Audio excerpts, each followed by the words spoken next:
சட்டப்பேரவையில் இன்று சமூக நீதித்துறை மற்றும் குறிப்பாக பிற்படுத்தப்பட்டோர், மிகவும் பிற்படுத்தப்பட்டோர், சிறுபான்மையினர் நலத்துறை மானிய கோரிக்கை மீதான விவாதங்கள் நடைபெற இருக்கின்றன. ஏற்கனவே இன்னமும் சட்டப்பேரவை என்பது கிட்டத்தட்ட 8 நாட்கள் மட்டுமே நடைபெற இருக்கக்கூடிய நிலையில் செப்டம்பர் 8ஆம் தேதி வரை நடைபெற இருக்கிறது.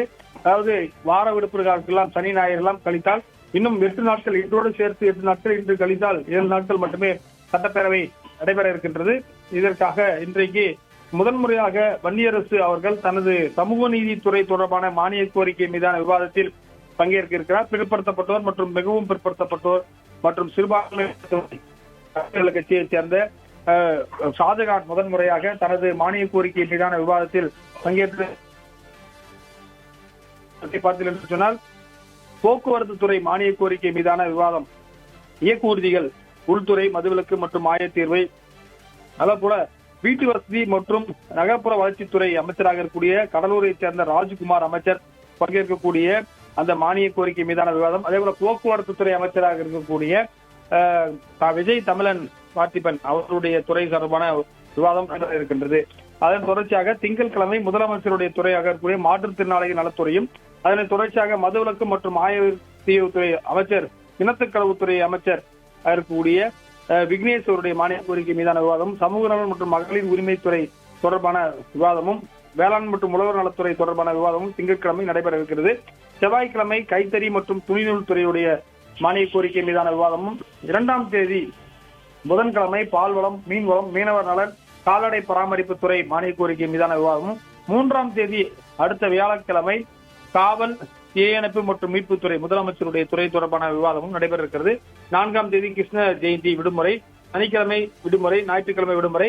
அடுத்த வாரம் திங்கட்கிழமை செப்டம்பர் 7ஆம் தேதி காவல்துறை மானிய கோரிக்கை மீதான விவாதத்திற்கு முதலமைச்சருடைய பதில் உரை நடைபெற இருக்கின்றது. அதே போல வணிக வரி, பத்திரை பதிவு, முத்திரைத்தாள் மற்றும் சுற்றுச்சூழல் மற்றும் காலநிலை மாற்றம் தொடர்பான மானிய கோரிக்கை மீதான விவாதம் நடைபெற இருக்கிறது.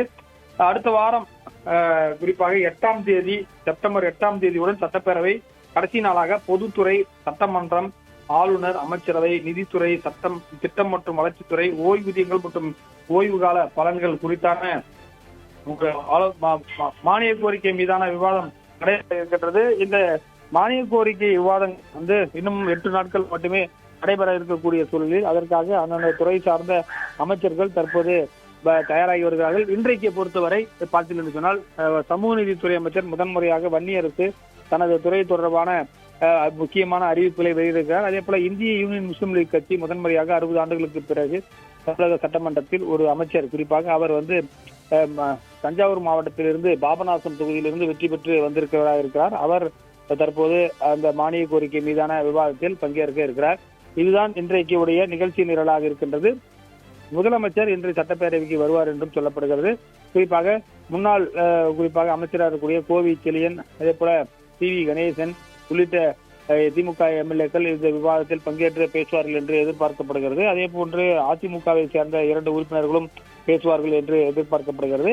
அதன் தொடர்ச்சியாக மற்ற கட்சியை சேர்ந்த விடுதலை சிறுத்தைகள் கட்சியை சேர்ந்த ஒருவரும், அதே போன்று பாட்டாளி மக்கள் கட்சி, தேமுதிக உள்ளிட்ட உறுப்பினர்களை சேர்ந்தவர்களும் இந்த விவாதத்தில் பங்கேற்பார்கள். அவ்வப்போது இந்த சமூக நீதி விடுதிகளில் முதலமைச்சர் ஆய்வு, அதே போல அமைச்சருடைய ஆய்வு, அதே போன்று இன்னமும் இந்த ஸ்காலர்ஷிப், அயலக அம்பேத்கர் திட்டம், அந்த திட்டத்தில் இருக்கக்கூடிய மாணவர்களுடைய பிரச்சனைகளை சமூக தளங்களில் தெரிவித்து வருகிறார்கள். ஏற்கனவே 2 தினங்களாக அமைச்சர் இதற்கான பதில் உரை கொடுத்திருக்கிறார். எனவே இது குறித்தெல்லாம் காரசாரமான விவாதம் நடைபெற இருக்கிறது. விடுதலை சிறுத்தைகள் கட்சி முதன்முறையாக அமைச்சரவையில் பங்கேற்ற பிறகு அந்த துறையை சார்ந்த அமைச்சர் ஒருவர் தனது துறைக்கு தேவையான நிதி தொடர்பாக பேசியிருக்கார். கிட்டத்தட்ட இந்த ஆதிதிராவிட நலத்துறையாக இருந்த இந்த துறைக்கு தற்போது சமூக நீதித்துறை என்று பெயர் மாற்றம் செய்யப்பட்டு கிட்டத்தட்ட 7,000 கோடி ரூபாய்க்கு மேல் நிதி என்பது ஒதுக்கப்பட்டிருக்கிறது. அந்த நிதியை எவ்வாறு செலவு செய்ய போகிறார்கள் என்பது குறித்த ஒரு தொலைநோக்கு திட்டம் அரசாங்கத்திடம் இருக்கும் என்று எதிர்பார்க்கப்படுகிறது.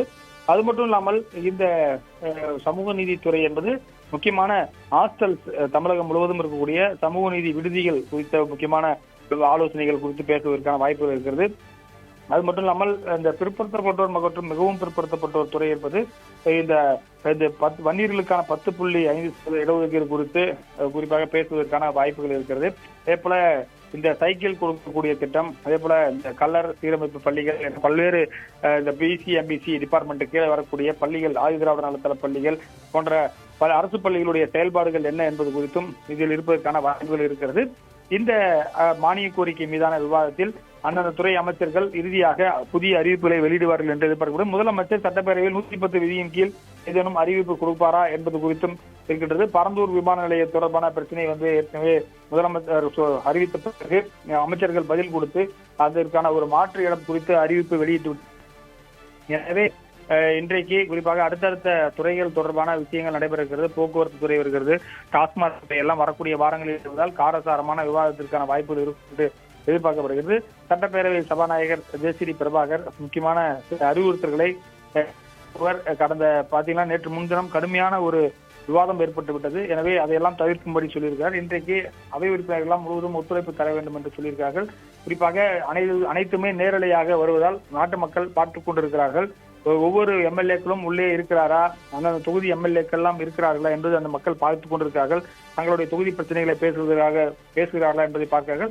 இந்த சபாநாயகரை பொறுத்தவரை ஒரு ஜனநாயகபூர்வமான ஒரு சட்டப்பேரவையை நடத்தி வருவதாக நமக்கு தகவல்கள் சொல்கின்றன. குறிப்பாக ஆளுங்கட்சிக்கும் வாய்ப்பு கொடுக்கிறார், எதிர்கட்சிக்கும் வாய்ப்பு கொடுக்கிறார். புதிதாக வந்த பல எம்எல்ஏக்களுக்கும் அவ்வப்போது பேசுவதற்கு வாய்ப்பு கொடுக்கிறார். நிறைய பேர் புது எம்எல்ஏக்கள் இருக்கிறார்கள். அது ஆளும் தரப்பாக இருந்தாலும் எதிர்த்தரப்பாக இருந்தாலும் அவர்கள் ஒரு முறையாவது இந்த சட்டமன்றத்தில் பேசிவிட வேண்டும் இந்த கூட்டத்தொடர் முடிவிற்கு முன்பாக என்ற ஒரு முன்னேற்பாடில் சபாநாயகரும் அவர்களுக்கான வாய்ப்புகளை கொடுத்து வருவதை நம்ம பார்க்க முடிகிறது. உண்மையிலே பார்த்தீங்கன்னா பொதுமக்களும் அதிக அளவில் இந்த சட்டப்பேரவையை அதிகம் காணக்கூடியவர்களாக இருக்கிறார்கள். ஒரு ஆர்வமாக பொதுமக்களும் பள்ளி மாணவர்களும் சட்டப்பேரவை நிகழ்ச்சிகளை பார்ப்பதற்காக நாள்தோறும் வந்து கொண்டிருக்கிறார்கள். இன்றைய சட்டப்பேரவை பொறுத்தவரை சமூக நீதி துறை அமைச்சர் வன்னியரசு துறை, அதே போல ஷாஜகான் பாபநாசம் தொகுதியிலிருந்து வெற்றி பெற்று எம்எல்ஏவாகி அமைச்சராகி வந்திருக்கக்கூடிய பிற்படுத்தப்பட்டோர் மிகவும் பிற்படுத்தப்பட்டோர் நலத்துறை அமைச்சருடைய மானிய கோரிக்கை மீதான விவாதம் என்பதும் நடைபெற இருக்கிறது. நாளை போக்குவரத்து துறை தொடர்பான முக்கியமான ஒரு மானிய கோரிக்கை மீதான விவாதம் நடைபெற இருப்பதால் அதுவும் முக்கியத்துவம் எதிர்பார்க்கப்படுகிறது. ஏன்னா இயக்க ஊர்திகள், புதிய பஸ்கள் வாங்கப்படுமா என்பன போன்ற விஷயங்கள், அதே போல இந்த பஸ் கட்டண உயர்வு, சில இடங்களில் தனியார் பஸ் கட்டண உயர்வு, இது குறித்தெல்லாம் எதிர்கட்சிகள் பேசுவதற்கு வாய்ப்பு இருக்கிறது. முன்னாள் போக்குவரத்துறை அமைச்சராக கூடிய சிவசங்கர் நாளை பேசுவார் என்று எதிர்பார்க்கப்படுகிறது. திமுகவை சேர்ந்தவர்கள் பல முறை அமைச்சர்களாக இருந்திருக்கிறார்கள். அவர்களுக்கு ஏற்கனவே சட்டமன்ற நடவடிக்கைகள் தெரியும், எப்படி எந்த பிரச்சனையை எழுப்ப வேண்டும் என்று தெரியும். எனவே இதெல்லாம் குறித்து கூட பேசுவதற்கு வாய்ப்பு இருக்கிறது. ஏற்கனவே கடந்த செவ்வாய்க்கிழமை நடைபெற்ற சட்டப்பேரவை கூட்டத்தொடரில் ஆஸ்டின் திமுக எம்எல்ஏ கன்னியாகுமரி மாவட்டத்தைச் சேர்ந்தவர் பேசிய போது பெரிய பிரச்சனை ஏற்பட்டது. குறிப்பாக அந்த 6 சட்டமன்ற தொகுதிகள் காலியாக இருக்கிறது என்ற ஒரு விஷயத்தை சொல்லும்போது அது பெரிய பிரச்சனை திமுகவிற்கும் குறிப்பாக ஆளுங்கட்சிக்கும், அதே போல அதிமுகவுக்கும் ஆளுங்கட்சிக்கும் ஒரு பெரிய ஒரு கருத்து மோதல்கள் ஏற்பட்டது. அதே போன்று குறிப்பாக அமைச்சர் பொதுப்பணித்துறை அமைச்சர் ஆதவ் அர்ஜுனாவுடைய பதிலும் காரசாரமாக இருந்தது பார்க்க முடிகிறது. குறிப்பாக மழையே காணும் என்று கணத்தை வடிவேல் சொல்வது போல கணத்தை காணும் என்பது போல நிறைய மலைகள் காணவில்லை என்று கடந்த செவ்வாய்க்கிழமை குறிப்பாக கனிம வளத்துறை அமைச்சராக கூடிய பிரபு பேசினார். அதே போல இளம் அமைச்சராக வந்திருக்கூடிய தொழில்துறை அமைச்சருடைய செயல்பாடுகளும் சிறப்பாக இருப்பதாக சொல்லப்படுகிறது. அவரும் தன்னுடைய 29 வயதில் முக்கியமான தொழில்துறையுடைய முக்கியமான அமைச்சராகி அவருக்கு கீழே 10க்கும் மேற்பட்ட ஐஏஎஸ்கள் பணியாற்றுகிறார்கள்.